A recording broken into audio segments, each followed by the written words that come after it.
प्यारे विद्यार्थियों, साथियों, आज हम बात करेंगे राज्य के स्वरूप का 13वां सिद्धांत, नारीवादी सिद्धांत या परिप्रेक्ष्य या दृष्टिकोण। डियर स्टूडेंट्स, आज का लेक्चर बहुत महत्वपूर्ण है क्योंकि आज हम देखते हैं कि पूरी दुनिया में नारी सशक्तिकरण आंदोलन जोरों पर चल रहा है। तो इस परिप्रेक्ष्य को, इस दृष्टिकोण को, इस सिद्धांत को हमें बेहतर तरीके से समझना है और मैं भरसक प्रयास करूंगा कि मैं मेरे प्राणों से प्यारे विद्यार्थियों को नारीवादी परिप्रेक्ष्य ठीक तरीके से समझा सकूं। लेकिन यहाँ ध्यान रखना है, हम केवल राज्य के स्वरूप के संदर्भ में ही नारीवादी परिप्रेक्ष्य समझा रहे हैं। बाकी मैं अलग से जब राजनीतिक विचारधाराएं आपको समझाऊंगा तो वहाँ जितनी भी राजनीतिक विचारधाराएं हैं वो सभी राजनीतिक विचारधाराएं जब मैं अलग से समझाऊंगा तो वहाँ नारीवादी विचारधारा को भी मैं अलग से समझाऊंगा। यहाँ तो केवल राज्य के स्वरूप की चर्चा की जाएगी।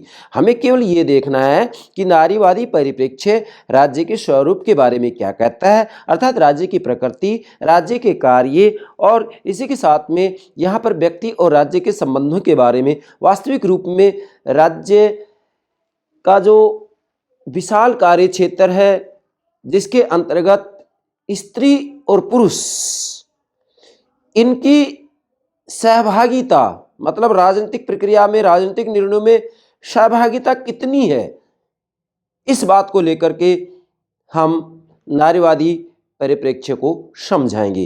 प्राणों से प्यारे विद्यार्थियों, सर्वप्रथम प्रतिदिन जो मैं एक लेक्चर मेरे YouTube चैनल पर अपलोड करता हूं उसकी जानकारी, सूचना आपको प्राप्त हो सके, इसके लिए हमारे YouTube चैनल को सब्सक्राइब अवश्य कीजिएगा। आशा करता हूं आपने सब्सक्राइब कर दिया होगा। Thank you very much, thank you very much. Yes dear students, ध्यान दें। सर्वप्रथम मैं आपसे कहना चाह रहा हूँ कि प्रतिदिन जो मैं एक लेक्चर मेरे YouTube चैनल पर अपलोड करता हूँ उसका लक्ष्य है राजनीति विज्ञान समझाना। मुझे वाहवाही, औपचारिकता हरगिज पसंद नहीं है। मैं आपको ये विश्वास दिलाता हूँ कि मैं राजनीति विज्ञान को इस रूप में समझाऊंगा जिससे कि आप राजनीति विज्ञान के अंतः स्थल तक, उसकी गहराई तक जाकर के सभी सिद्धांत, सभी अवधारणाएं, सभी राजनीतिक विचारकों के विचार आप बेहतर से बेहतर तरीके से समझ सकें। और मैं साथ में ये भी कह रहा हूँ कि मैं राजनीति विज्ञान का संपूर्ण पाठ्यक्रम आपको समझाऊंगा जिससे आपको इधर उधर भटकने की कतई आवश्यकता नहीं हो। हाँ, मैं फिर कह रहा हूँ ये बात कि मुझे वाहवाही, दिखावा पसंद नहीं है। मुझे डिजिटल बोर्ड आपको नहीं दिखाना है।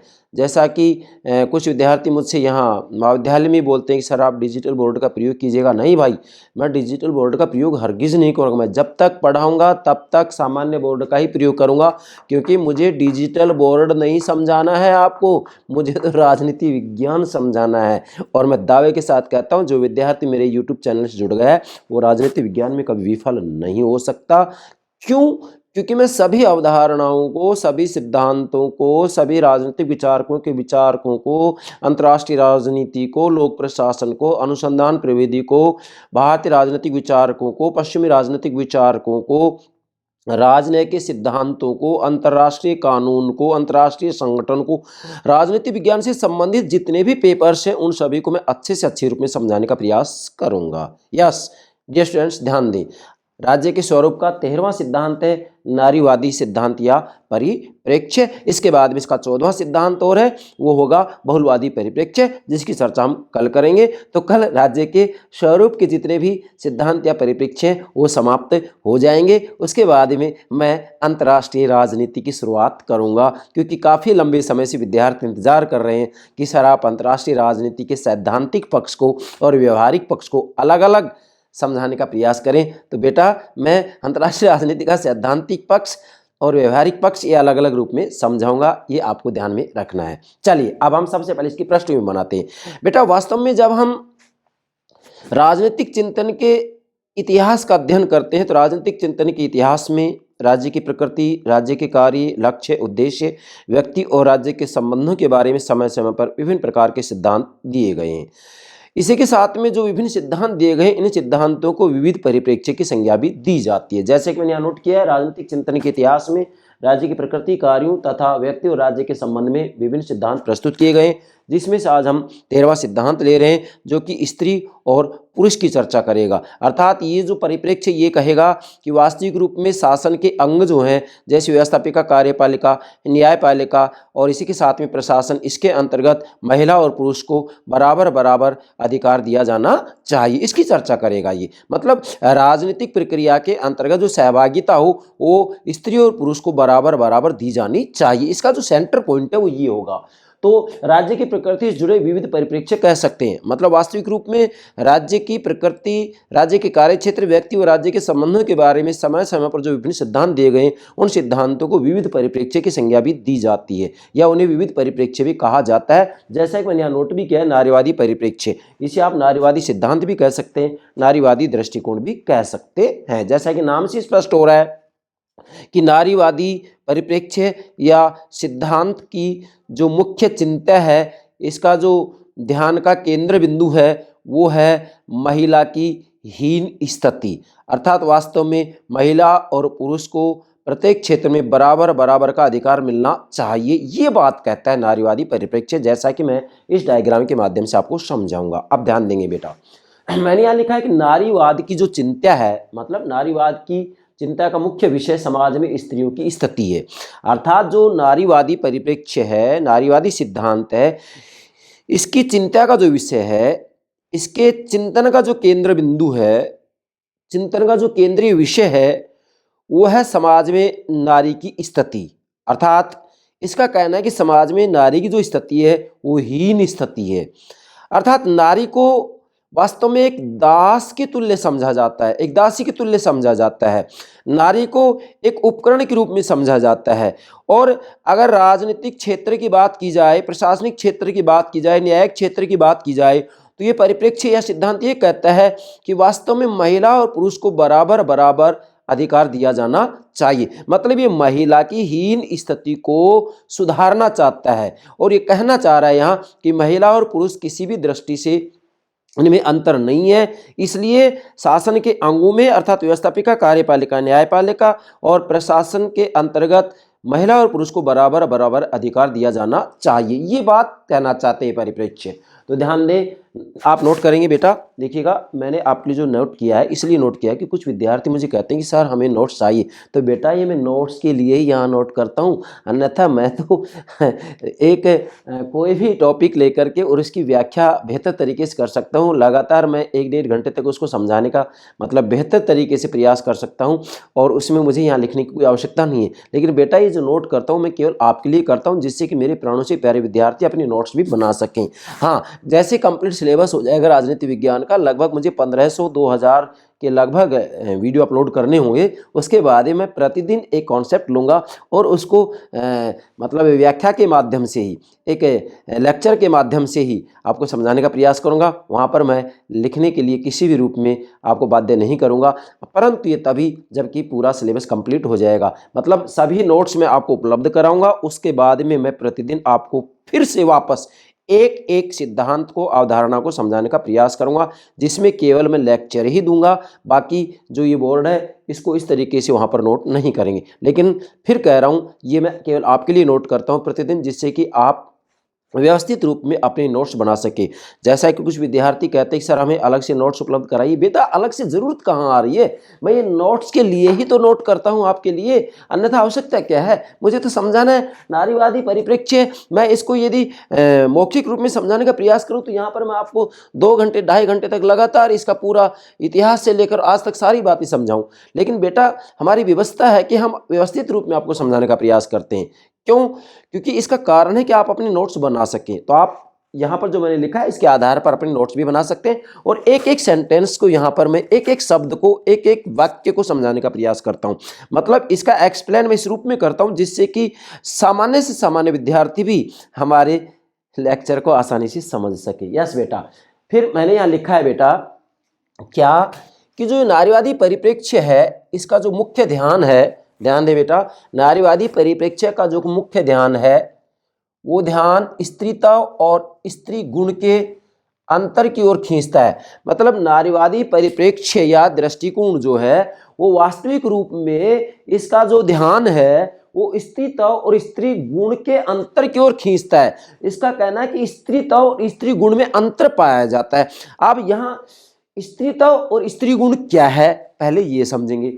बेटा स्त्रीत्व वास्तविक रूप में एक जीव वैज्ञानिक तथ्य है, समझिएगा। स्त्रीत्व एक जीव वैज्ञानिक तथ्य है जो ये कहता है, क्या कहता है कि प्रकृति की दृष्टि से वास्तव में महिला और पुरुष में अंतर पाया जाता है, जैसे कि उसकी शारीरिक रचना और उसके कृत्यों के आधार पर अंतर किया जाता है। और ये बात सत्य है कि वास्तविक रूप में प्रकृति की दृष्टि से यदि देखा जाए तो वास्तव में महिला और पुरुष के अंतर्गत यदि हम उसके शरीर की रचना देखें तो शरीर की रचना के अंतर्गत अंतर पाया जाता है और इसी के साथ में उसके कुछ कृत्यों में भी अंतर पाया जाता है। एक बच्चे का पालन पोषण महिला अच्छे से कर सकती है जबकि पुरुष नहीं कर सकता। और क्या प्रजनन की जो शक्ति है, जैसे हम कहें कि महिला है, महिला के अंतर्गत वास्तविक रूप में हम कहें कि जो गर्भ धारण करने की क्षमता है क्या पुरुष में होती है? नहीं, महिला में होती है। किस में होती है? महिला में ही होती है। मतलब डेफिनेटली मैंने संकेत किया कि देखो जीव वैज्ञानिक तथ्य ये कह रहा है कि वास्तविक रूप में महिला और पुरुष में अंतर पाया जाता है। क्या महिला और पुरुष में अंतर पाया जाता है? किसकी दृष्टि से? प्रकृति की दृष्टि से। अर्थात उसकी जो शरीर के जो अंग होते हैं उन अंगों की रचना में अंतर पाया जाता है महिला और पुरुष में, ये तो ये कहता है। और स्त्री गुण एक समाज वैज्ञानिक तथ्य है। ये समाज वैज्ञानिक तथ्य ये कहता है कि वास्तविक रूप में महिला और पुरुष में वास्तविक रूप में संस्कृति की दृष्टि से क्या संस्कृत, जैसा कि मैंने यहाँ समझाने का आगे प्रयास भी किया है कि संस्कृति की दृष्टि से अंतर पाया जाता है। क्या संस्कृति की दृष्टि से अंतर पाया जाता है? किसमें? महिला और पुरुष में। मतलब ध्यान दें आप, देखो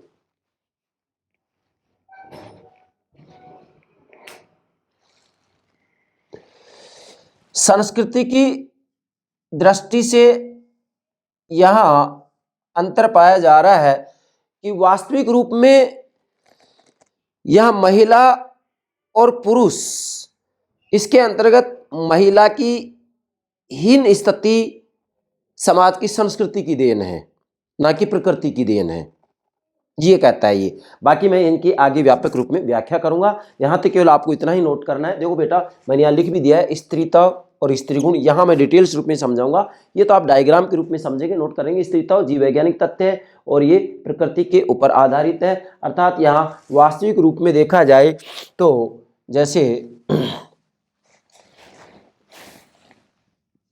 प्रकृति की दृष्टि से महिला और पुरुष में अंतर है, अर्थात इसके शरीर की जो रचना होती है, शरीर के अंगों की जो रचना होती है उसमें अंतर पाया जाता है। ये जीव वैज्ञानिक तथ्य है और ये बात सत्य है। लेकिन स्त्री गुण की बात आती है तो इसके अंतर्गत ये एक समाज वैज्ञानिक तथ्य है और ये कहता है कि महिला और पुरुष में वास्तविक रूप में संस्कृति की दृष्टि से अंतर पाया जाता है और ये अंतर समाज की देन है। अगर देखा जाए तो समाज इसमें सुधार करके महिला और पुरुष को बराबर ला सकता है, ये बात कहता है ये समाज वैज्ञानिक तथ्य। जबकि जीव वैज्ञानिक तथ्य कहता है कि महिला और पुरुष को बराबर नहीं किया जा सकता है। ठीक है बेटा, तो ये है मूल बात। अब आगे बढ़ते हैं हम।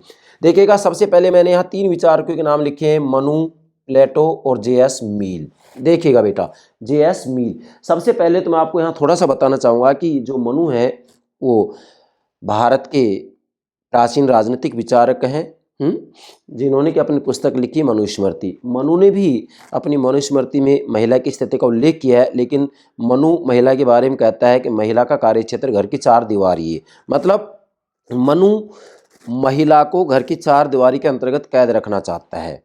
तो इससे स्पष्ट हो रहा है कि मनु नारीवाद से बिल्कुल विपरीत बात करता है। ठीक है, क्योंकि मनु तो हमेशा ये कहता है कि नारी स्वतंत्र रखने योग्य नहीं है, नारी हमेशा पुरुष के अधीन रहे। जैसे बचपन में पिता के अधीन रहे, युवा हो जाए तो उसके बाद में पति के अधीन रहे, हैं वृद्ध हो जाए तो पुत्रों के अधीन रहे। मतलब इस तरीके से इसने काफ़ी लंबा वृत्तांत सुनाया है, बहुत लंबा है, पूरी डिटेल्स में दूंगा तो थोड़ा लेक्चर लंबा बन जाएगा, लेकिन आप तो संक्षेप में इतना ध्यान रखेंगे कि मनु वास्तविक रूप में महिला को जो है ये कहता है कि वो उसका जो कार्यक्षेत्र है घर की 4 दीवारी, इसलिए नारीवाद से बिल्कुल विपरीत है। इसके बाद में सबसे पहले जो पश्चिम के राजनीतिक विचारक है प्लेटो, इन्होंने अपनी पुस्तक रिपब्लिक के अंतर्गत स्पष्ट रूप में कहा है कि महिला और पुरुष में किसी भी दृष्टि से कोई अंतर नहीं होता है। जैसे कि प्लेटो ने वास्तविक रूप में मानवीय आत्मा के जो 3 तत्व बतलाए, विवेक, साहस और तृष्णा, इन 3 तत्वों से समाज के 3 वर्ग बनते हैं, दार्शनिक, शासक वर्ग, सैनिक वर्ग, उत्पादक वर्ग। तो प्लेटो ने स्पष्ट रूप में कहा है कि दार्शनिक, शासक वर्ग और सैनिक वर्ग के अंतर्गत वास्तविक रूप में महिला और पुरुष बराबरी के रूप में हिस्सा लेंगे। क्यों? क्योंकि इनका कहना है कि जिस तरीके से हम कहें कि डॉग और बिच, मतलब यहाँ पर एक तरीके से कुत्ता और कुतिया के रूप में बोल सकते हैं, डॉग और बिच, तो स्त्रीलिंग पुल्लिंग हो गए। इनका कहना है कि घर की रखवाली के लिए हम डॉग और बिच में कोई डिफरेंस नहीं करते, कोई अंतर नहीं करते हैं। बिच भी घर की रखवाली करती है और डॉग भी घर की रखवाली करता है। इसी तरीके से प्लेटो कह रहा है कि जो महिला होती है वह भी देश की ठीक तरीके से रक्षा कर सकती है। इसलिए प्लेटो का कहना है कि महिला और पुरुष में किसी दृष्टि से कोई अंतर नहीं होता है। इसी कारण प्लेटो ने अपनी रिपब्लिक में स्पष्ट रूप में लिखा है कि वास्तविक रूप में महिला की मानसिक शक्ति चौक के चूल्हे में बर्बाद हो जाती है, इसलिए महिला को परिवार से मुक्त किया जाना चाहिए। मतलब महिला की मुक्ति की बात प्लेटो ने भी की है। ठीक है बेटा। और इसके बाद में फिर आगे बढ़ते हैं J.S. मिल, जॉन स्टुअर्ट मिल, इन्होंने भी वास्तविक रूप में महिला की मुक्ति की बात की है कि भाई महिलाओं को मुक्त किया जाना चाहिए। अतः सबसे पहले आपको ध्यान रखना है कि नारीवाद का जैसे आप अध्ययन करते हैं तो प्लेटो और J.S. मिल का नाम आना अति आवश्यक है। J.S. मिल के ऊपर मैं अलग से वैसे कुछ लेक्चर अपलोड कर चुका हूं, बाकी कुछ लेक्चर अभी बचे हुए हैं जो कि मैं पश्चिमी राजनीतिक चिंतन के अंतर्गत आपको बताऊंगा। ठीक है बेटा। अब हम चलते हैं इसको नारीवादी परिप्रेक्ष्य को समझने के लिए मैंने 2 बिंदु बनाए हैं। नंबर 1 स्त्रीता और स्त्री गुण में अंतर, एक तो बिंदु ये होगा और दूसरा होगा राज्य के संदर्भ में स्त्री की भूमिका।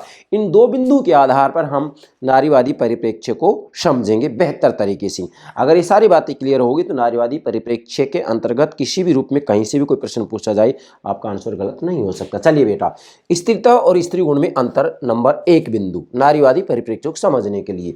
तो सबसे पहले इसके अंतर्गत स्त्रीता को समझेंगे, फिर स्त्री गुण को समझेंगे। जैसा कि मैंने यहाँ संकेत भी कर दिया है, लेकिन हो सकता है यहाँ आप नहीं समझ पाए हो, तो यहाँ पर व्यापक रूप में समझा रहा हूँ, यहाँ समझिएगा। देखिएगा बेटा, जो स्त्रीत्व है वास्तविक रूप में वह एक जीव वैज्ञानिक तथ्य है, एक जीव वैज्ञानिक तथ्य, जैसे मैंने यहाँ लिखा भी है। और ये जो तथ्य है वास्तविक रूप में कहता है कि प्रकृति ने स्त्री के शरीर को पुरुष के शरीर से भिन्न बनाया है। देखिएगा बेटा, ये स्त्रीत्व क्या कह रहा है कि प्रकृति ने स्त्री के शरीर को पुरुष के शरीर से भिन्न बनाया है। तो आप स्वयं देखिएगा कि शरीर के जो अंग हैं उन अंगों की रचना में क्या महिला और पुरुष में अंतर नहीं है? जी हाँ, अंतर है बेटा, संकेत समझिएगा, अंतर है। इसके बाद मैंने लिखा है कि कुछ अंग एक जैसे होते हैं। ये बात सत्य है कि महिला और पुरुष में कुछ अंग एक जैसे होते हैं, जैसे कान हैं, आंखें हैं, 2 हाथ हैं, 2 पैर हैं, तो कुछ अंग एक जैसे होते हैं, पर इसी के साथ में कुछ रचना और कृत्यों की कार्यों की दृष्टि से भिन्न है। मतलब कुछ अंग जो होते हैं वास्तव में उसकी कुछ जो रचना होती है वो जो है हम देखें तो महिला और पुरुष की अलग अलग होती है। मेरा संकेत आप समझ रहे होंगे। ठीक है बेटा। इसके बाद मैंने लिखा है कि दोनों एक दूसरे के पूरक हैं, अर्थात वास्तविक रूप में जो स्त्री और पुरुष हैं ठीक है, इनमें वास्तविक रूप में रचना और कृत्यों की दृष्टि से अंतर पाया जाता है। कृत्य की बात आती है कि भाई महिला में ममता बहुत ज़्यादा होती है जबकि पुरुष में इतनी ममता नहीं होती है। मतलब इस तरीके से काफ़ी कुछ बात होती है। इसी तरीके से हम कहें कि वास्तविक रूप में महिला के बारे में कहा जाता है कि भाई ये वास्तविक रूप में एक प्रकार से इसमें साहस की मात्रा बहुत कम होती है जबकि पुरुष में बहुत ज़्यादा साहस होता है। तो डेफिनेटली बात कही जाती है, लेकिन इसमें सत्यता का अंश नहीं है। तो देखिएगा यहाँ मैंने लिखा स्त्री और पुरुष दोनों एक दूसरे के पूरक है। मतलब वास्तविक रूप में यहाँ जो ये स्त्रीत्व है, जो जीव वैज्ञानिक तथ्य है, ये बात सत्य है कि स्त्री और पुरुष में वास्तव में इसकी रचना और कृत्यों की दृष्टि से अंतर पाया जाता है, पर फिर भी दोनों एक दूसरे के पूरक हैं, स्त्री और पुरुष। क्यों है पूरक? क्योंकि वास्तविक रूप में यदि सृष्टि का संचालन करना है, समाज व्यवस्था को बनाए रखना है, तो स्त्री के बिना पुरुष और पुरुष के बिना स्त्री अधूरी है। अर्थात समाज व्यवस्था यदि संचालित करनी है, सृष्टि को आगे बढ़ाना है, सृष्टि को निरंतरता में रखना है, तो फिर वास्तविक रूप में इन दोनों का एक दूसरे से मिलन अति आवश्यक है। यस, चलिए इसके बाद में स्त्री गुण की बात लेते हैं बेटा। स्त्री गुण जो है ये एक समाज वैज्ञानिक तथ्य है। क्या? जैसे मैंने यहाँ लिखा भी है, समाज वैज्ञानिक तथ्य है। और ये क्या कहता है कि यह है समाज में दोनों की भिन्न भिन्न स्थिति का परिचायक है। अर्थात जो ये समाज वैज्ञानिक तथ्य है स्त्री गुण के अंतर्गत, यह समाज में दोनों की भिन्न भिन्न स्थिति का परिचायक है। मतलब ये समाज में दोनों, मतलब महिला और पुरुष, स्त्री और पुरुष दोनों की भिन्न भिन्न स्थिति का परिचायक है।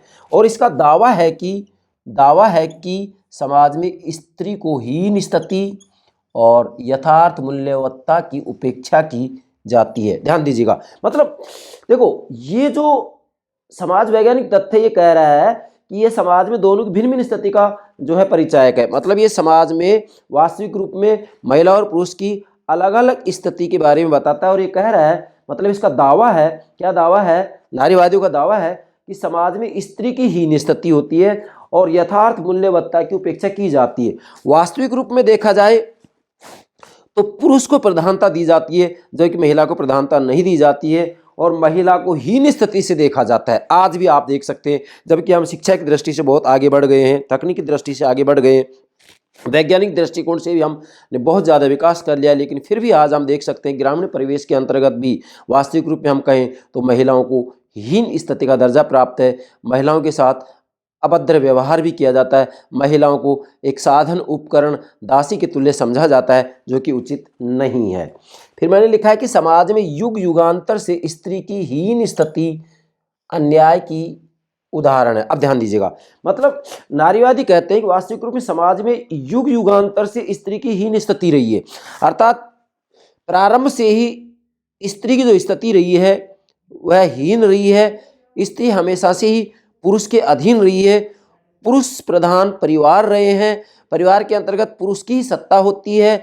ये बात सत्य भी है, आज भी हम देख सकते हैं कि पुरुष प्रधान समाज ही है आज भी। तो ये कह रहे हैं कि समाज में युग युगांतर से, मतलब युगों युगों से स्त्री की हीन स्थिति रही है, और जो स्त्री की हीन स्थिति रही है वास्तविक रूप में यह स्त्री के प्रति अन्याय का उदाहरण है, या ये जो स्त्री की हीन स्थिति है वह अन्याय की उदाहरण है। क्या अन्याय की उदाहरण है? क्यों?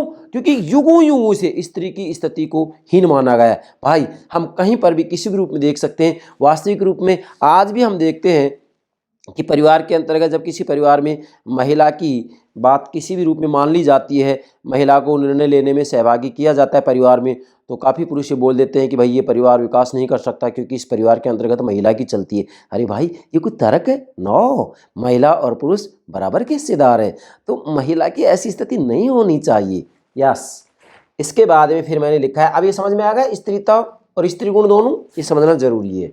इसके बाद में लिखा है सर्वव्यापक दमन और शोषण की ओर संकेत करता है।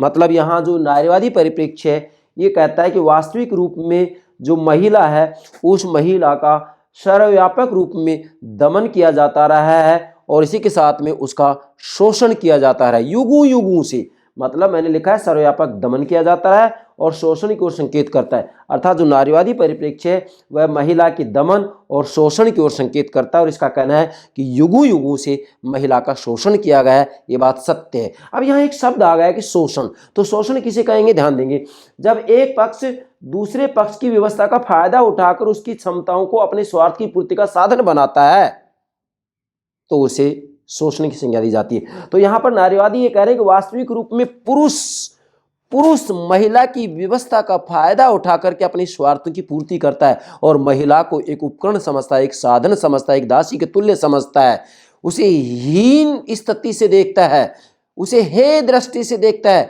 आज भी हम देखते हैं कि वास्तविक रूप में महिलाओं के साथ अभद्र व्यवहार किया जाता है।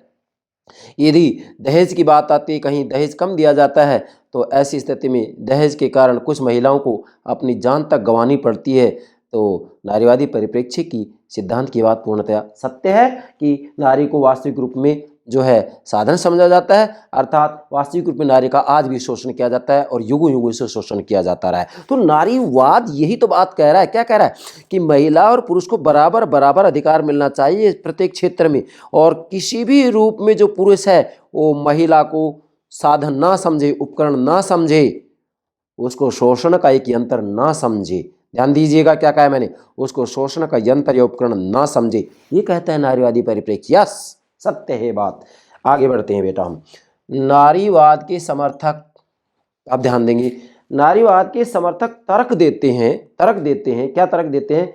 कि सभ्य समाज में स्त्रियोचित और पुरुषोचित, बेटा आप ध्यान देंगे, स्त्रियोचित, स्त्रियों के अनुरूप, और पुरुषोचित गुणों के बारे में बहुत सारी पूर्व धारणाएं प्रचलित हैं। अर्थात नारीवाद के समर्थक ये तर्क दे रहे हैं कि सभ्य समाज में भी आज भी युगों युगों से हालांकि ये बात मानी जा रही है, लेकिन आज तो सभ्य समाज है तो आज भी ये बात मानी जाती है, सभ्य समाज में स्त्रियोचित और पुरुषोचित गुणों के बारे में बहुत सारी पूर्व धारणाएं प्रचलित हैं। क्या धारणाएं प्रचलित हैं? फॉर एग्जाम्पल, जैसे वास्तविक रूप में पुरुष को, बच्चे को दबंग बनना सिखाया जाता है, जबकि बच्ची को दबकर रहना सिखाया जाता है। बच्चे को कहा जाता है अगर वह रात्रि में 9 बजे तक 10 बजे तक भी आ रहा है तो उससे कुछ प्रश्न नहीं पूछा जाता है, जबकि बच्ची यदि जरा सा भी लेट हो जाते तो उससे 10 प्रश्न पूछे जाते हैं। इतनी लेट क्यों, कहाँ गई थी, क्या कर रही थी, क्या नहीं कर रही थी, इज्जत का सवाल है। तो बच्ची को वास्तविक रूप में जन्म से ही दबकर रहना सिखाया जाता है, जबकि बच्चे को दबंग बनाया जाता है। तो डेफिनेटली स्त्रियोचित और पुरुषोचित गुणों के बारे में बहुत सारी पूर्व धारणाएं तो हैं। तो ये स्त्रियोचित होगी कि दब करके रहे, और पुरुषोचित ये है कि बच्चा दबंग रहे, किसी से डरे नहीं। तो ये पूर्व धारणाएं तो हैं, लेकिन आज हम देखते हैं कि आज बच्चों को अपनी सुरक्षा के लिए काफ़ी ट्रेनिंग दी जा रही है, और सभी बच्चों को कहा जाता है कि वो अपनी सुरक्षा स्वयं करें, वो इतनी मजबूत हो। तो ये बातें बड़ी प्रसन्नता के योग्य हैं, उनका स्वागत करेंगे हम। लेकिन फिर भी हम देखते हैं कि आज भी ग्रामीण परिवेश में, तो क्या शहरी परिवेश में भी ये धारणाएं बनी हुई हैं। इसी के साथ मैंने कहा है, आगे लिखा है कि जो बच्चे होते हैं वो स्वभाव से क्रुद्ध होते हैं, जबकि बच्चियां शांत होती हैं। ये भी पूर्व धारणा बनी हुई है पहले से ही, जबकि इसमें पूर्णतः सच्चाई नहीं है। तो बेटा जो ये मतलब स्त्री और पुरुष की, बच्चे बच्ची की जो भिन्न भिन्न छवि, देखो भिन्न भिन्न छवि का मतलब ये है कि बच्ची दबकर रहे, बच्ची शांत स्वभाव की होती है, बच्चा दबंग और क्रुद्ध होता है। तो ये पूर्व धारणाएं तो हैं। तो जो ये भिन्न भिन्न छवि है, ये जीव वैज्ञानिक अंतर नहीं है, बल्कि यह हमारी संस्कृति की देन है। बेटा ध्यान दीजिएगा। अब जो ये दबंग है, दबकर रहना, क्रुद्ध है, शांत है, वास्तविक रूप में जो भिन्न भिन्न छवि उभर करके सामने आई है, ये जीव वैज्ञानिक अंतर नहीं है। नो, ये जीव वैज्ञानिक तथ्य नहीं है। नो, वास्तविक रूप में ये अंतर, ये हमारी संस्कृति की देन है, हमारे समाज की देन है। हमारे समाज ने बनाया है ऐसा। अगर हमारा समाज चाहे तो ये भी तो कह सकता है कि बच्चे और बच्चे, बेटा और बेटी में किसी भी रूप में कोई अंतर नहीं है। अगर बच्चे को हम दबंग रहना सिखाते हैं तो बच्ची को भी दबंग रहना सिखाएंगे। अगर बच्चे के बारे में हम कह रहे हैं कि वह क्रुद्ध होता है, बच्ची शांत होती है, हम कहेंगे कि वास्तविक रूप में बच्चे और बच्ची के स्वभाव में कोई अंतर नहीं होता है। हम जैसा बनाना चाहेंगे वैसा हम उनको बना सकते हैं। बेटा और बेटी में कोई अंतर नहीं है। इसलिए इसने स्पष्ट रूप में कह दिया कि जो भिन्न भिन्न छवि है वो जीव वैज्ञानिक अंतर नहीं है, बल्कि यह हमारी संस्कृति की देन है। और जब ये संस्कृति की देन है तो यह छवि स्त्री पुरुष को ऐसी समाज व्यवस्था में ढाल देती है जो पितृतंत्र, श्रम विभाजन और बाजार समाज से जुड़ी मान्यताओं पर आधारित है। अब ध्यान देंगे, चूंकि समाज की देन है कि भाई महिला और पुरुष में अंतर पाया जाता है, जीव वैज्ञानिक तथ्य नहीं है, ये समाज वैज्ञानिक तथ्य है। अब जब ये छवि अलग अलग है तो मैंने लिखा है कि ये छवि स्त्री पुरुष को ऐसी समाज व्यवस्था, सोशल सिस्टम, ऐसी समाज व्यवस्था में ढाल देती है जो पितृतंत्र का मतलब होता है जब परिवार के अंतर्गत पिता की सत्ता हो। परिवार में जब निर्णय लिया जाए तो जो है परिवार के वयोवृद्ध पुरुष के द्वारा लिया जाए, तो ये पितृतंत्र और श्रम विभाजन। अब यहाँ पर महिला और पुरुष का भी जो कार्य होता है वो भी विभाजित कर दिया जाता है। वास्तविक रूप में देखा जाए, जैसे भोजन बनाना है, घर की साफ सफाई करना है, ये महिला करेगी, पुरुष नहीं करेगा। पुरुष घर से बाहरी जो कार्य है वो करेगा, तो श्रम विभाजन भी हो जाता है और बाजार समाज से जुड़ी मान्यताओं पर आधारित होता है। अर्थात वास्तविक रूप में देखा जाए तो यहाँ पर जो है महिला को एक सस्ते श्रम का साधन भी मान लिया जाता है। महिला को एक सस्ते श्रम का, क्या बोल रहा हूँ मैं, महिला को एक महिला को एक सस्ते श्रम का साधन भी बना दिया जाता है। तो डेफिनेटली ये छवि जो स्त्री और पुरुष की है, ये ऐसी समाज व्यवस्था में डाल देती है जो पितृतंत्र, श्रम विभाजन और बाजार समाज से जुड़ी मान्यताओं पर आधारित है। बेटा इसको समझने का प्रयास कीजिएगा। यही वास्तविक रूप में पूर्व धारणा है जो कि ठीक नहीं है, उचित नहीं है। नारीवादी इसके ऊपर प्रहार करते हैं कि वास्तविक रूप में महिला और पुरुष में किसी दृष्टि से कोई अंतर नहीं है। यही बात प्लेटो ने अपनी पुस्तक रिपब्लिक में कही है। प्लेटो जो कि राजनीति दर्शन की जनक है। व्यवस्थित रूप में राजनीतिक चिंतन की जो शुरुआत होती है प्लेटो से ही होती है। बेटा ध्यान रखेंगे, हैं। प्लेटो के जो गुरु थे वो कौन थे बेटा? सुकरात। और प्लेटो के शिष्य कौन है? अरस्तु। अरस्तु जो कि राजनीति विज्ञान के जनक है। चलिए बेटा आगे बढ़ते हैं। इसके बाद मैंने लिखा है कि नारीवाद के अनुसार आज के युग में वैज्ञानिक चिंतन, शिक्षा तथा व्यवसाय से जुड़े अवसरों के विस्तार से सिद्ध होता है कि दोनों की मानसिक क्षमताओं, निर्णय बुद्धि और उत्तरदायित्व से जुड़ी योग्यता में अंतर नहीं है। अब जरा गौर कीजिएगा, मतलब नारीवाद आज तर्क दे रहा है, नारीवादी कह रहे हैं, क्या कह रहे हैं, मैंने लिखा है नारीवाद के अनुसार आज के युग में वैज्ञानिक चिंतन, यस आज जो चिंतन हो रहा है वैज्ञानिक हो रहा है, वैज्ञानिक चिंतन, शिक्षा का स्तर भी बढ़ता जा रहा है। महिला और पुरुष, आज हम कहेंगे कि पुरुषों से भी ज़्यादा महिलाएं शिक्षा क्षेत्र में आगे बढ़ रही हैं, प्रत्येक क्षेत्र में आगे बढ़ रही हैं, ये बात सत्य है। तो वैज्ञानिक चिंतन, शिक्षा तथा व्यवसाय की बात की जाए तो व्यवसाय में भी जो है महिलाएं पुरुषों से हम कहेंगे काफ़ी आगे निकलती जा रही हैं। तो शिक्षा तथा व्यवसाय से जुड़े अवसरों के विस्तार से ये सिद्ध होता है कि दोनों की मानसिक क्षमताओं, निर्णय बुद्धि और उत्तरदायित्व से जुड़ी योग्यताओं में कोई अंतर नहीं है। डेफिनेटली ये बात कही जा सकती है कि महिला और पुरुष की मानसिक क्षमताओं, निर्णय बुद्धि और उत्तरदायित्व से जुड़ी जो योग्यता है उनमें कोई अंतर नहीं है। आज मतलब नारीवाद आज की बात कर रहा है कि आज इनमें कोई अंतर नहीं है। अगर आप थोड़ा पीछे जाते हैं तो प्लेटो ने यही तो बात कही है कि महिला और पुरुष में वास्तविक रूप मानसिक क्षमताओं, निर्णय बुद्धि की दृष्टि से कोई अंतर नहीं होता है। कौन कहता है ये बात? प्लेटो ने कही सबसे पहले ये बात। तो आज के नारीवादी प्लेटो की बात को ही तो दोहरा रहे हैं, जरा गौर कीजिएगा। इसलिए मैं दावे के साथ कह सकता हूँ, राजनीतिक चिंतन के इतिहास के जो विद्यार्थी हैं ध्यान दीजिएगा, वास्तविक रूप में वाद केवल दो ही है, प्लेटोवाद और अरस्तुवाद। वास्तविक रूप में जो कल्पना की बात करता है प्लेटो का अनुयायी है, प्लेटो का अनुकरण करता है, और जो यथार्थ की बात करता है, तथ्यों की बात करता है, वास्तविकता की बात करता है, यथार्थ राजनीति को समझने की बात करता है, वह अरस्तु का अनुयायी है। जैसे कि व्यवहारवादियों की बात की जाए तो व्यवहारवाद वास्तविक रूप में अरस्तु का ही अनुकरण करता है। यस बेटा। और अगर उत्तरी व्यवहारवाद की बात की जाए तो उत्तरी व्यवहारवाद वास्तविक रूप में प्लेटो और अरस्तु इन दोनों के विचारों का समन्वय करता है। मैं दावे के साथ कह सकता हूँ कि वाद केवल दो ही, प्लेटोवाद और अरस्तुवाद। जो कल्पना की बात करता है वह प्लेटो का अनुयायी है, और जो यथार्थ की बात करता है, वास्तविकता की बात करता है, तथ्यों की बात करता है, वह अरस्तु का अनुयायी है। इसलिए मैं कह रहा हूँ कि प्लेटो की रिपब्लिक, अरस्तु की पॉलिटिक्स जो गंभीरता से समझ लेता है वह राजनीति विज्ञान को बेहतर तरीके से समझ सकता है। कहने के लिए मेरे पास काफ़ी कुछ है, लेकिन चूंकि लेक्चर काफ़ी लंबा हो जाएगा। चलिए बेटा आगे बढ़ते हैं हम। इसके बाद में स्त्री को स्वभाव से अबला मानना तर्कसंगत नहीं है। मतलब नारीवादी कहते हैं कि भाई स्त्री को स्वभाव से अबला मानना जाता है, जबकि स्त्री स्वभाव से अबला मानी जा रही है, ये डेफिनेटली तर्कसंगत नहीं है। क्यों तर्कसंगत नहीं है? क्योंकि ये संस्कृति की देन है, हमारे समाज की देन है। ये जो अबला माना जा रहा है ये जीव वैज्ञानिक तथ्य नहीं है, नो, ये तो संस्कृति की देन है, हमारे समाज की देन है। हमारे समाज ने महिला को अबला बनाया है, हमारा समाज सिखाता है ये बात, हमारा समाज महिला को दबकर रहना सिखाता है। इसलिए स्त्री को स्वभाव से अबला मानना तर्कसंगत नहीं है। क्यों नहीं है? यहाँ ध्यान दीजिएगा, प्लेटो ने ये बात कही है कि वास्तविक रूप में देश की रखवाली महिला और पुरुष बराबर रूप में कर सकते हैं। जैसे हम अपने घर की रखवाली के लिए डॉग और बीच में, मतलब यहाँ जो कुत्ता होता है पुल्लिंग होगा है, स्त्रीलिंग के रूप में इसको कुतिया बोलेंगे हम, डॉग और बिच। तो डॉग और बिच में कोई अंतर नहीं किया जाता है। हम अपनी घर के रखवाली के लिए डॉग भी पालते हैं, रखते हैं, और बिच भी रखते हैं। तो प्लेटो तर्क दे रहे हैं कि वास्तविक रूप में यहाँ जब ये अपने घर की रखवाली करने में दोनों ही कोई अंतर नहीं होता है, दोनों में कोई अंतर नहीं होता है, दोनों की क्षमताओं में, ताकत में कोई अंतर नहीं होता है, तो देश की रखवाली करने में भी महिला और पुरुष में कोई अंतर नहीं है। आज आप देख सकते हैं कि प्रत्येक क्षेत्र में देश की रखवाली के लिए महिलाएं अग्रसर होती जा रही है, ज़्यादा से ज़्यादा भाग लेती जा रही है। यस, ये वही तो बात है जो प्लेटो कह रहे हैं। आगे बढ़ते हैं। स्त्री की हीन स्थिति सामाजिक व्यवस्था की देन है, प्राकृतिक व्यवस्था की देन नहीं। देखिएगा, अब नारीवादी कह रहे हैं जो स्त्री की हीन स्थिति है, मतलब स्त्री को जो दबकर रहना सिखाया गया है, स्त्री की जो हीन स्थिति है वास्तविक रूप में वो सामाजिक व्यवस्था की देन है, सोशल सिस्टम की देन है, संस्कृति की देन है, समाज की देन है। बिल्कुल सत्य है ये बात, क्योंकि युगों युगों से हम देख सकते हैं कि महिला को हमेशा दबकर रहना सिखाया जाता है, बच्चे को दबकर रहना सिखाया जाता है। ये प्राकृतिक व्यवस्था की देन नहीं है, ये प्रकृति की देन नहीं है, ये जीव वैज्ञानिक तथ्य नहीं है, बल्कि ये तो वास्तविक रूप में संस्कृति की देन है, हमारे समाज की देन है। इसलिए इसको समाज वैज्ञानिक तथ्य कह सकते हैं। और जब ऐसा है कि ये सामाजिक व्यवस्था की देन है, तो फिर इस समाज व्यवस्था को बदला भी तो जा सकता है।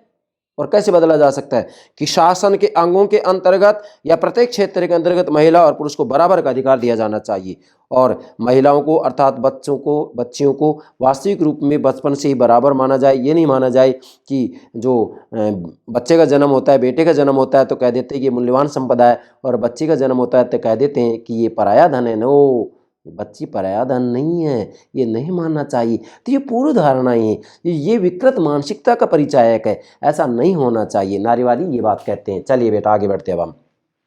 अब इसका दूसरा बिंदु ले रहे हैं हम नारीवादी परिप्रेक्ष्य समझने के लिए, राज्य के संदर्भ में स्त्री की भूमिका। अर्थात राज्य के संदर्भ में स्त्री की क्या भूमिका है, मतलब राजनीतिक प्रक्रिया के अंतर्गत, राजनीतिक व्यवस्था के अंतर्गत नारी की भूमिका कितनी है। तो डेफिनेटली आज हम देख सकते हैं पूरी दुनिया के अंतर्गत वास्तव में राजनीतिक प्रक्रिया के अंतर्गत नारी की भूमिका बहुत कम है। मैं कहूँगा कि ना के बराबर है, इतना नहीं है। हाँ, अगर हम भारत की बात करते हैं तो भारत के अंतर्गत पंचायती राज व्यवस्थाओं के अंतर्गत महिला को 33% आरक्षण दिया गया है। ये स्वागत करने योग्य बात है।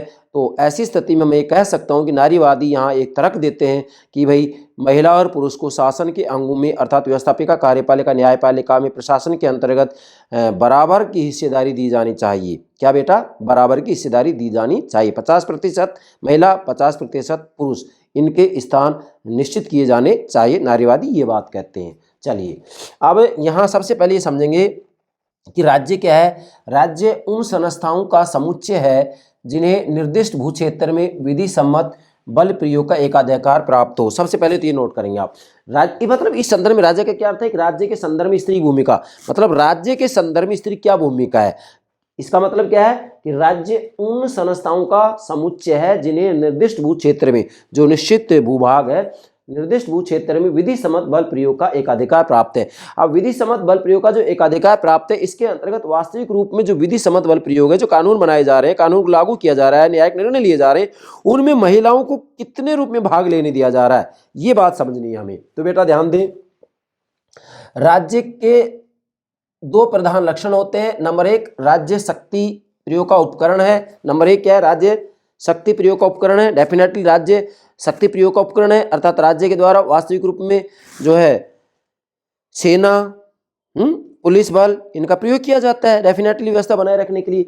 दूसरा है राज्य का सरोकार सार्वजनिक क्षेत्र से, अर्थात राज्य का जो सरोकार है वह सार्वजनिक क्षेत्र से होता है। ये दो बातें हैं, मतलब राज्य के दो प्रधान लक्षण हैं। नंबर एक, राज्य शक्ति प्रयोग का उपकरण है। क्या? राज्य शक्ति प्रयोग का उपकरण है, और राज्य का सरोकार सार्वजनिक क्षेत्र से है। ये राज्य के दो प्रधान लक्षण है। अब समझेंगे। अब यहाँ नारीवाद की मांग है। क्या मांग है? कि स्त्री को अपने शरीर पर पूर्ण नियंत्रण प्राप्त होना चाहिए। सबसे पहले तो यहाँ पर नारीवादियों की मांग ये है, जो स्त्री होती है, स्त्री को अपने शरीर पर पूर्ण नियंत्रण प्राप्त होना चाहिए। मतलब यहाँ जो नारीवादी हैं यहाँ तक कह रहे हैं कि वास्तव में नारी को अपने व्यक्तिगत क्षेत्र में पूर्ण स्वतंत्रता प्राप्त होनी चाहिए।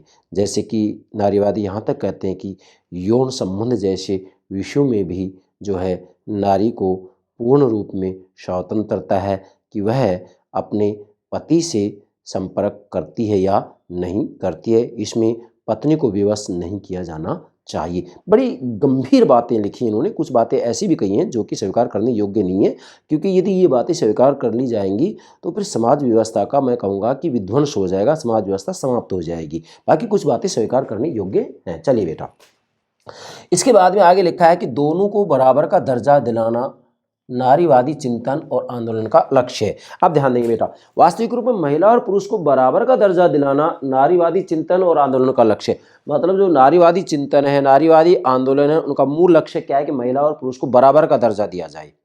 प्रत्येक क्षेत्र में, शासन के अंगों में, व्यवस्थापिका, कार्यपालिका, न्यायपालिका, प्रशासन के क्षेत्र में बराबर का दर्जा में दिया जाना चाहिए।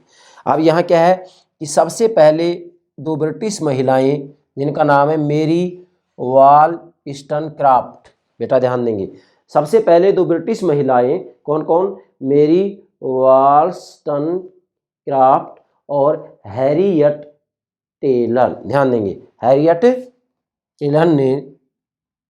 टेलर ने मांग की। किसकी? इसने ही, मतलब इन दोनों महिलाओं ने सबसे पहले मांग की थी कि महिला और पुरुष को जो है बराबर का दर्जा मिलना चाहिए।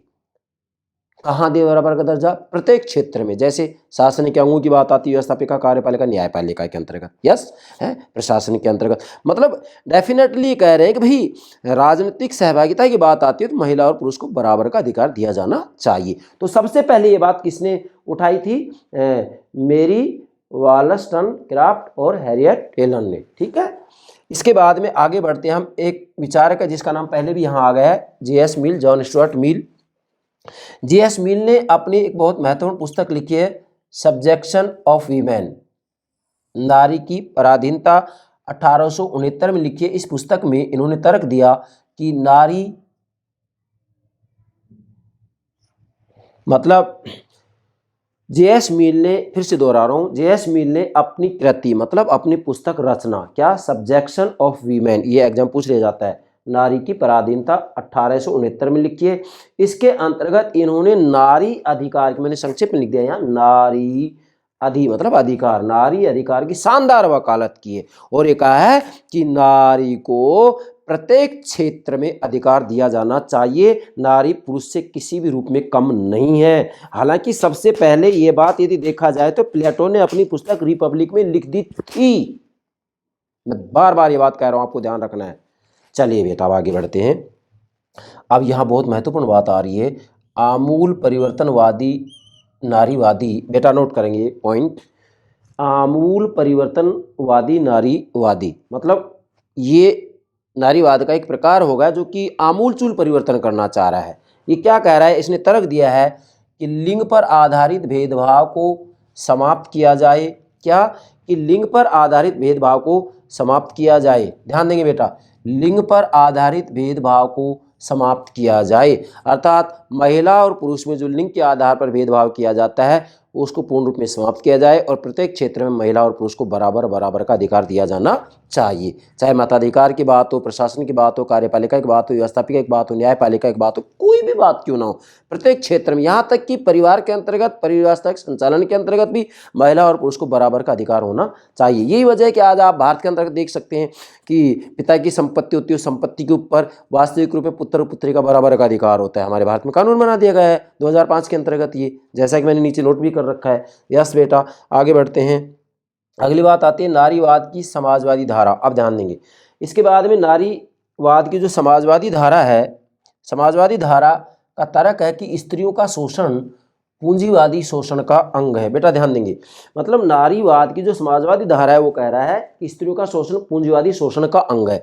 क्यों? क्योंकि जो पूंजीवादी व्यवस्था है इसके अंतर्गत वास्तविक में तर्क दे रहे कि पूंजीवादी व्यवस्था के कारण ही नारियों का शोषण होता है, इसलिए नारीवाद की समाजवादी धारा कहता है कि पूंजीवादी व्यवस्था को धीरे धीरे समाप्त किया जाए और समाजवादी व्यवस्था की स्थापना होनी चाहिए। इसलिए इनका तर्क है कि स्त्रियों का शोषण पूंजीवादी शोषण का अंग है, स्त्रियों का शोषण पूंजीवादी शोषण का अंग है।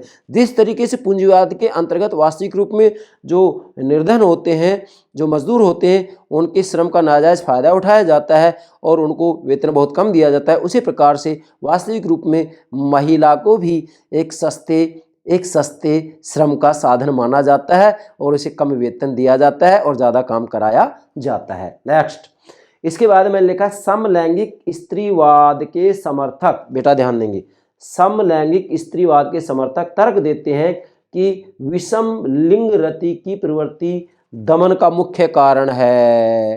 बेटा ध्यान देंगे, यहाँ पर जो नारीवाद है वो तर्क दे रहा है, क्या तर्क दे रहा है कि जो समलैंगिक स्त्रीवाद के समर्थक हैं, समलैंगिक का मतलब होता है कि पुरुष पुरुष के साथ, महिला महिला के साथ, समलैंगिक स्त्रीवाद के समर्थक तर्क देते हैं कि विषम लिंग रति का मतलब होता है महिला और पुरुष में जो रति होती है, विषम लिंग रति की प्रवृत्ति दमन का कारण है। मतलब यहाँ पर ये जो विषम लिंग रति है महिला और पुरुष की, महिला और पुरुष का जो संसर्ग होता है, ये वास्तविक रूप में जो विषम लिंग रति की जो प्रवृत्ति है वो महिला के दमन का मुख्य कारण है। इसलिए यहाँ नारीवादी तर्क देते हैं कि महिलाओं को अपनी अलग बस्ती बसानी चाहिए और पुरुषों को अपनी अलग बस्ती बसानी चाहिए। लेकिन यदि बेटा ऐसा कर दिया जाता है और हो भी जाता है तो ऐसी स्थिति में हम कहेंगे कि हमारी भारतीय संस्कृति के ऊपर कुठाराघात होगा और वास्तव में समाज व्यवस्था का धीरे धीरे विध्वंस हो जाएगा, पतन हो जाएगा। यह तर्क स्वीकार करने योग्य नहीं है। चलिए बेटा, अगली बात आती है कि समकालीन विश्व में, मतलब आज की दुनिया में समकालीन विश्व में स्त्री सशक्तिकरण का मुद्दा राज्य के नारीवादी परिप्रेक्ष्य का महत्वपूर्ण मुद्दा है। नोट करेंगे बेटा, क्या लिखा है मैंने, समकालीन विश्व में आज पूरी दुनिया के अंतर्गत स्त्री सशक्तिकरण मतलब महिला को शक्तिशाली बनाना, नारी को शक्तिशाली बनाना, नारी की हीन स्थिति को उच्च स्थिति में बदलना, कुछ भी कहें आप। समकालीन विश्व में स्त्री सशक्तिकरण का जो मुद्दा है वह राज्य के नारीवादी परिप्रेक्ष्य का महत्वपूर्ण मुद्दा है। मतलब जब राज्य के नारीवादी परिप्रेक्ष्य का अध्ययन हम करते हैं तो समकालीन विश्व में इसका जो मुख्य मुद्दा है वो क्या है, स्त्री सशक्तिकरण, नारी को शक्तिशाली बनाना।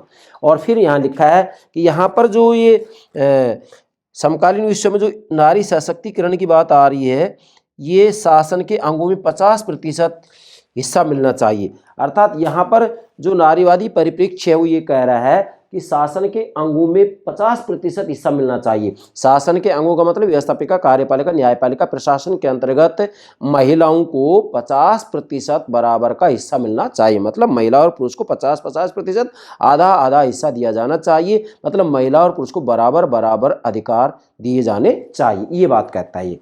इसके बाद में अंत में जो बात आती है, अब हम इसका निष्कर्ष निकालेंगे। ठीक है बेटा, इस सेंटेंस को फिर से दोहरा रहा हूं मैं। समकालीन विश्व में, आज की दुनिया में स्त्री सशक्तिकरण का जो मुद्दा है, मतलब नारी की जो शक्ति बढ़ाने की बात आ रही है, नारी की हीन स्थिति को उच्च स्थिति में बदलने की बात आ रही है, तो नारी सशक्तिकरण का मुद्दा राज्य के नारीवादी परिप्रेक्ष्य का महत्वपूर्ण मुद्दा है। आपसे एग्जाम पूछा जा सकता है कि राज्य के नारीवादी परिप्रेक्ष्य का महत्वपूर्ण मुद्दा क्या है, मुख्य मुद्दा क्या है, तो आपका आंसर होगा स्त्री सशक्तिकरण, नारी सशक्तिकरण, नारी को शक्तिशाली बनाना। शक्तिशाली कब बनेगी, जबकि शासन के अंगों में महिला को पुरुष के बराबर अधिकार दिया जाए। लेकिन अभी हम पूरी दुनिया की बात करते हैं तो बराबर का दर्जा नहीं दिया गया है। ठीक है बेटा, अब चलिए निष्कर्ष निकालते हैं। अब हम इसका निष्कर्ष यह है कि स्त्री के प्रति समाज के दृष्टिकोण को बदलना होगा। सबसे पहली बात तो यह है कि स्त्री के प्रति जो समाज का दृष्टिकोण है वो बदला जाए। मतलब महिला को, बच्ची को, बेटी को एक तरीके से पराया धन समझा जाता है, जो कि उचित नहीं है।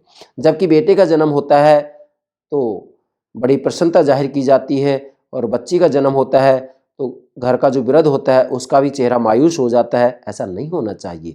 धीरे धीरे समाज का दृष्टिकोण बदलना चाहिए और बेटे और बेटी में कोई अंतर नहीं होना चाहिए। अगली बात मैंने लिखी है कि पुत्र को मूल्यवान संपदा माना जाता है, जबकि पुत्री को पराया धन माना जाता है। तो वास्तविक रूप में समाज का एक दृष्टिकोण है। क्या दृष्टिकोण है कि पुत्र को मूल्यवान संपदा माना जाता है। पुत्र का जन्म होता है तो कहा जाता है कि भाई वंश आगे बढ़ेगा। जब तक पुत्र की प्राप्ति नहीं होती है तब तक चाहे पुत्रियाँ कितनी होती रहे, लेकिन फिर भी जो है वहाँ पर परिवार नियोजन का प्रयोग नहीं किया जाता है। ये ठीक बात नहीं है। पुत्र और पुत्री में अंतर नहीं होना चाहिए। और पुत्री को पराया धन माना जाता है। पुत्री का जन्म होता है तो उसको पराया धन समझा जाता है, इसलिए उसके पालन पोषण में भी इतना ध्यान नहीं दिया जाता है। हालांकि अब काफ़ी परिवर्तन होता जा रहा है, ऐसी कोई बात नहीं है। यस, इसके बाद में बेटा आज हम देखते हैं कि वास्तविक रूप में कन्या भ्रूण हत्या, मतलब जब गर्भ में ही बेटा है या बेटी है इसका पता लग जाता है और जब कन्या होती है तो उसको नष्ट कर दिया जाता है, तो ये वाकई बहुत निंदनीय बात है, बहुत ही एक पापग्रस्त तथ्य है। यस, कन्या भ्रूण हत्या समाज व्यवस्था विध्वंस की ओर अग्रसर हो सकती है। अर्थात आज हम देखते हैं कि अगर गर्भ के अंतर्गत ये पता लग जाता है कि बेटा है या बेटी है तो बेटी को, बच्ची को, कन्या को समाप्त करने का प्रयास किया जाता है। तो ये संकेत भी अच्छा नहीं है, क्योंकि यदि इस तरीके से लगातार होता रहेगा तो लिंग अनुपात जो होगा उसमें काफ़ी गैप बनता चला जाएगा। पुरुषों की संख्या बढ़ती जाएगी, महिलाओं की संख्या कम होती चली जाएगी। मतलब जो बेटियां हैं उनकी संख्या कम हो जाएगी, बेटे हैं उनकी संख्या ज़्यादा हो जाएगी। तो डेफिनेटली मैं कह सकता हूं कि समाज व्यवस्था विध्वंस की ओर अग्रसर हो सकती है। तो इसके ऊपर काफ़ी ध्यान दिया जाना चाहिए पूरी दुनिया को ही। हालांकि हमारे भारत में इसके ऊपर कानून बना दिया गया है, ध्यान देंगे बेटा। अगली बात आती है कि स्त्री सस्ते श्रम का स्रोत और भोग की वस्तु। ध्यान देंगे, स्त्री सस्ते श्रम का स्रोत और भोग की वस्तु मानी जाती है। ध्यान देंगे, मतलब निष्कर्ष में आज हम ये कहेंगे कि जो स्त्री होती है वो सस्ते श्रम का स्रोत मानी जाती है। स्त्री को मतलब डेफिनेटली हम परिवार में भी देख सकते हैं कि महिला सुबह से साय तक काम करती रहती है और उसके बाद उसके लिए भोजन भी नहीं बचता है, सब्जी नहीं बचती है, तो उसको कोई शिकायत नहीं होती है। बेचारी जितना बचता है उतना खा पी करके अपने मस्त तो रहती है, कोई दिक्कत नहीं, कोई शिकायत नहीं। अगर पुरुष को इस तरीके से देखा जाए कि उसके लिए सब्जी नहीं रहती है, चपाती नहीं बच पाती हैं, तो महिला के साथ किस तरीके से व्यवहार करता है, तो डेफिनेटली महिला के साथ जो व्यवहार किया जाता है ये श्रेष्ठ नहीं है, उचित नहीं है। क्योंकि महिला किसी की दासी नहीं है, महिला को उपकरण ना समझें, महिला किसी का साधन नहीं है। क्योंकि महिला और पुरुष दोनों ही तो मनुष्य ही तो हैं, और मनुष्य होने के नाते सम्मान के योग्य मनुष्य, गरिमा से संपन्न है।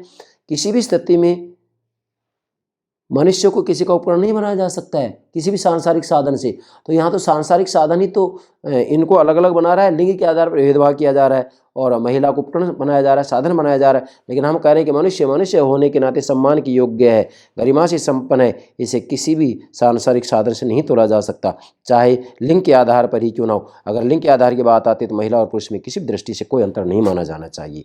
महिला पुरुष की दासी नहीं है, महिला पुरुष का उपकरण नहीं है, महिला पुरुष का साधन नहीं है। जबकि बच्ची को, बेटी को सिखाया क्या जाता है कि मौन ही नारी की एक भाषा है। नो, मौन रहना नारी की भाषा नहीं है, बल्कि सत्य बात कहना नारी की भाषा है।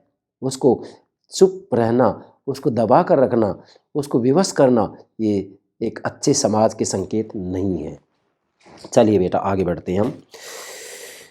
आज हम देखते हैं दहेज हत्या, घरेलू हिंसा, पत्नी बच्चों का परित्याग, मासूम बच्चों के साथ बलात्कार, इन कुछ घटनाओं को रोकने के अनेक कानूनी उपाय भी किए गए हैं। मतलब आज हम देखते हैं कि वास्तविक रूप में नारीवादी परिप्रेक्ष्य ये कहता है कि नारी को वास्तव में हीन स्थिति से देखा जाता है। आज भी देखते हैं हम दहेज के ऊपर काफ़ी हत्याएं होती हैं, दहेज हत्याएं होती हैं, घरेलू हिंसा होती है। घरेलू हिंसा के अंतर्गत भी काफ़ी जो है महिलाएं सुसाइड कर लेती हैं, आत्महत्या कर लेती हैं। और इसी के साथ में जो पुरुष होते हैं कई बार पत्नी और बच्चों का परित्याग कर देते हैं, दूसरी महिला के साथ शादी कर लेते हैं। तो ये एक श्रेष्ठ समाज व्यवस्था के लक्षण नहीं है। नारीवादी कहते हैं कि इसके ऊपर कठोर से कठोर मतलब प्रतिबंध लगाए जाएं। और मासूम बच्चों के साथ भी बलात्कार किया जाता है। आज हम देखते हैं 3-3 वर्ष के बच्चों के साथ ही बलात्कार किया जाता है। क्या ये श्रेष्ठ समाज की निशानी है? नो, ये सामाजिक विचलन, सामाजिक विघटन की निशानी है। ऐसे अपराधियों को तो कड़ी से कड़ी सजा दी जानी चाहिए। क्या क्या बच्ची एक उपकरण है, एक साधन है? नहीं, हम यहाँ कह रहे हैं कि मनुष्य मनुष्य होने के नाते सम्मान के योग्य है। तो बच्चियों के साथ इस तरीके की हरकतें जो करने वाले होते हैं, पूरी दुनिया की प्रत्येक सरकार को ऐसे अपराध के लिए कड़ी से कड़ी सजाओं का प्रावधान किया जाना चाहिए। क्या कह रहा हूँ मैं? कड़ी से कड़ी सजा का प्रावधान किया जाना चाहिए। ऐसे अपराधियों को, ऐसे असामाजिक तत्वों को किसी भी रूप में बख्शा नहीं जाना चाहिए। नारीवादी परिप्रेक्ष्य ये बात कहता है। चलिए बेटा आगे बढ़ते हैं।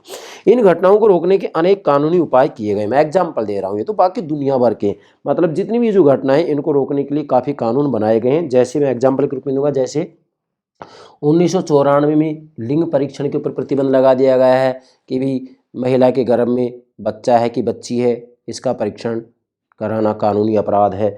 1956 में दहेज निषेध अधिनियम पारित कर दिया गया है और 1986 में सती प्रथा अधिनियम पारित किया गया है और 2005 में पुत्र पुत्री को संपत्ति में समान अधिकार मिलेगा। मतलब जो पिता की संपत्ति है उसमें पुत्र और पुत्री को समान अधिकार होगा। 2005 में कानून बनाया गया। तो ये एक एग्जाम्पल दिया मैंने भारत का। तो इसी तरीके से वास्तविक रूप में हम ये कहेंगे कि आज धीरे धीरे जो स्त्री सशक्तिकरण आंदोलन है बल पकड़ता जा रहा है, मजबूत होता जा रहा है। ये अच्छी बात है, ये बात सही भी है। क्यों? क्योंकि महिला और पुरुष में देखा जाए तो किसी भी दृष्टि से कोई अंतर नहीं है। महिला भी तो मनुष्य है, यस, महिला भी मनुष्य है, मानव है, पुरुष भी मनुष्य है, मानव है।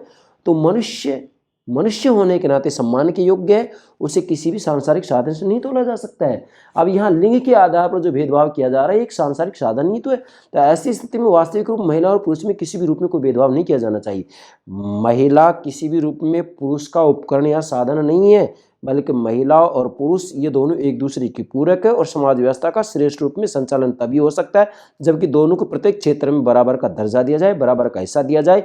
वो देश कभी भी विकसित नहीं हो सकता जिस देश के अंतर्गत महिलाओं को दबा करके रखा जाता है। महिला और पुरुष को प्रत्येक क्षेत्र में बराबर का अधिकार दिया जाना चाहिए और यदि किसी देश में ऐसा कर दिया जाता है तो मैं दावे के साथ कह सकता हूँ उस देश की समाज व्यवस्था, उस देश की राजनीतिक व्यवस्था, उस देश की आर्थिक व्यवस्था सुदृढ़ होकर रहेगी, मजबूत होकर रहेगी, मजबूत होकर रहेगी।